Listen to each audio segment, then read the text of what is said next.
Would you like to determine any other area? So again, the integral from 5 to 7 from f of x dx is a negative number because the graph is under the x-axis. And we determine it in terms of areas, in terms of what we know. It's a triangle. The area of a triangle is base times height divided by 2. Moving on. Okay.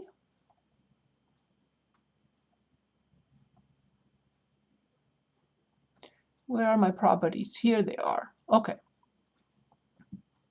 So write as a single integral in the form of the integral from the definite integral from a to b from f of x dx. So let's take a look. I'm going to copy 57 and see. So the integral from negative 2 to 2 from f of x dx, but plus the integral from 2 to 5 from f of x dx, but minus the integral from negative 2 to negative 1 from f of x dx. So they're asking us to write it as a single integral. So let's see how we do this. So when I look at the interval, I see negative 2, I see 2, I see 5, and I also see negative 1. So the negative 2 to 2 is this first one. If you're negative 1 in the wrong place.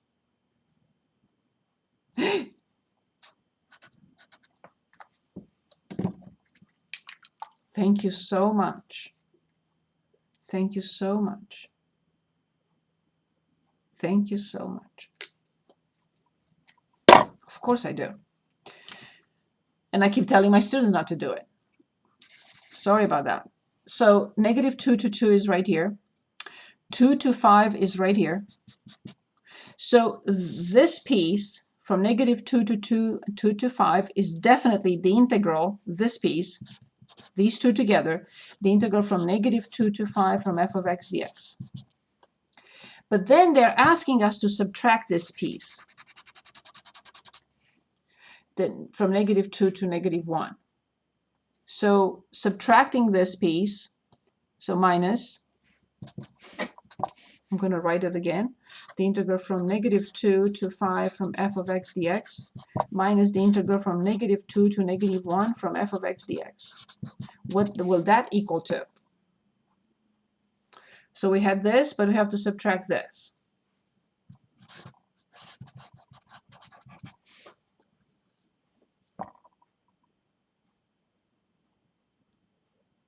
Would we not just make the starting point -1? That's 5? it. That's it. That's all we needed to do.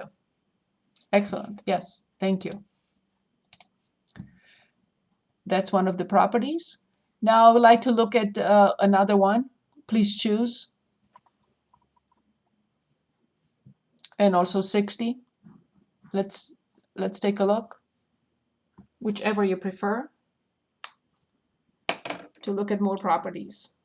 Let's do 58. 58. Very good.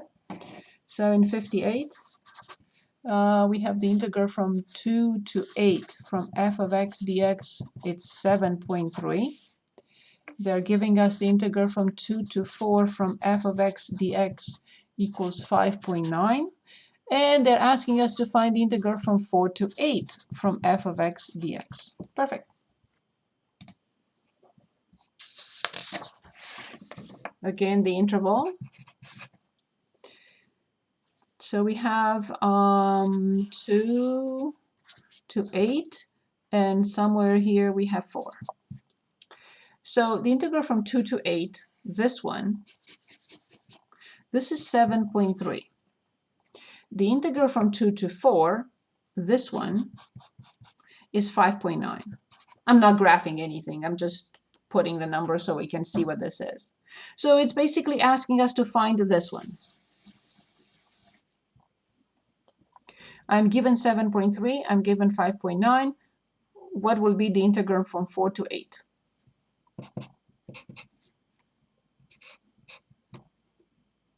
Is it 7.3 minus 5.9? Yes, 7.3 minus 5.9. And I think we get 1.4, is it? That's what it is. Any questions on this?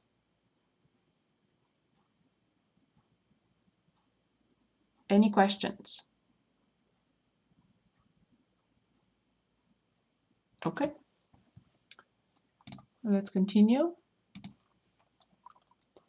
We'll also would like to look at the piecewise defined function. So let's take a look at 60 as well. In 60, we have, we're asked to find the integral from 0 to 5 from f of x dx. And we are given f of x as a piecewise defined function. It's 3 for x less than 3, and x for x greater than or equal to 3. Notice that the function is continuous at 3.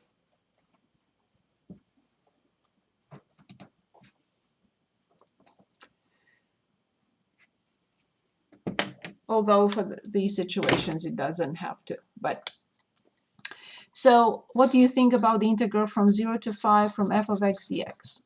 What will that equal to? Notice the 0 to 5 is this interval, and somewhere here we have the 3. It doesn't matter. Well, it's a little bit closer to 5, but it doesn't matter. So what do you think we have to write? Any suggestions here? It's okay if you're wrong.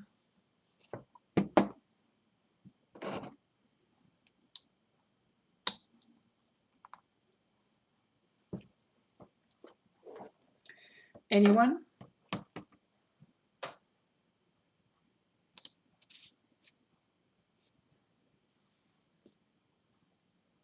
Would we maybe do one from like 0 to 3 and then one from 3 to 5? Excellent. What for the first one and what for the second one? It would be 3 Of on course, x. of course. Good, and we know how to calculate this. 3x from 0 to 3 plus x squared over 2 from 3 to 5. So I plug in 3, because when I plug in 0, I'll get 0, so this is 9 plus. I plug in 5, but I prefer 1/2 outside. I plug in 5, 25, minus when I plug in 3, and I get 9. 25 minus 9 is 16, divided by 2 is 8. So 9 plus 8 equals 17. Very good.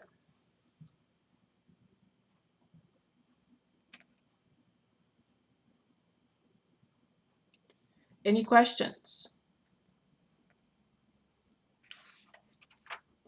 Any questions? Okay.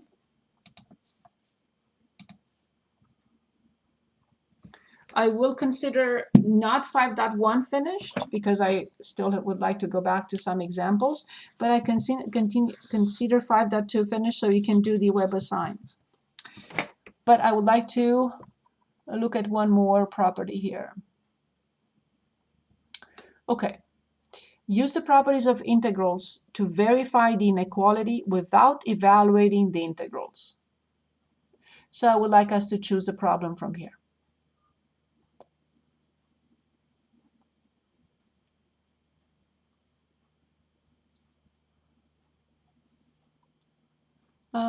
Let's look at 67. In 67, we have 2 less than or equal to the integral from -1 to 1 from the square root of 1 plus x squared dx less than or equal to the square root of 2. Don't even try to evaluate the integral because we cannot. So we are not asked to evaluate this integral.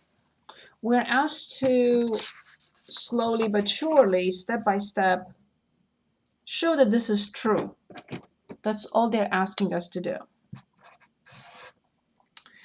So in these situations, I will have to start with x. Can anyone tell us, based on what you see here, where is x? Between what and what?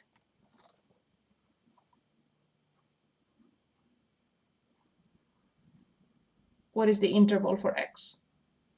1 and -1. Correct, from Okay, negative, negative. yes, of course, from -1 to 1. Something similar to square's theorem, I have to build this function right here. Well, I have to square, but I cannot square both sides when I have negative numbers. But I can say that if x is between -1 and 1, what will be the values of x squared? Between what and what?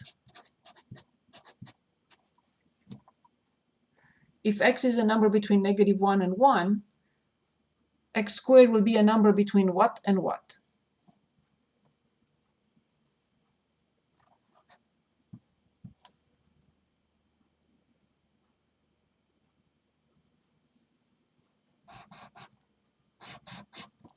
Between what value and what value? 0 and 1. Of course. Of course, 0 and 1. Awesome. So I have this. But I want 1 plus x squared. What can I do to all three sides to get the 1 plus x squared in the middle?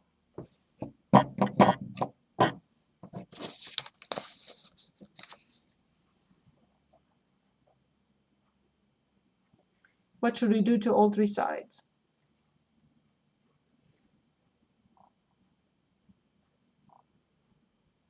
Add 1. Yes. Oh. Good. Now, I'm almost there. What should I do now to all three sides? Because they are positive, and I'm allowed to do that if they're all positive. I'm still building that function. So what should I do to all three sides now? Square root. Yes, the square root, the square root, the square root. Because they are increasing, right? Now I'm not changing anything, and they're all positive.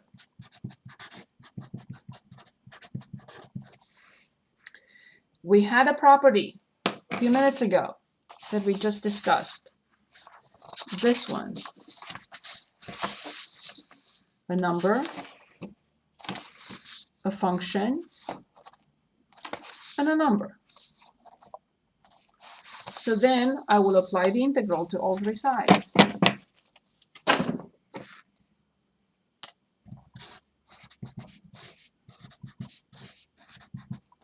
From -1 to 1, from -1 to 1, from -1 to 1.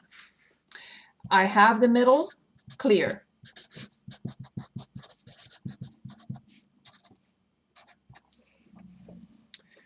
So now, which function prime is 1? X. Perfect. From -1 to 1. Which function prime is 1?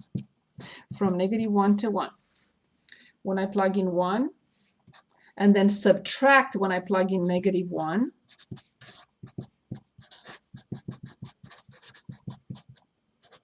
same thing here, I get a 2. So this is 2, the square root of 2, and this is 2.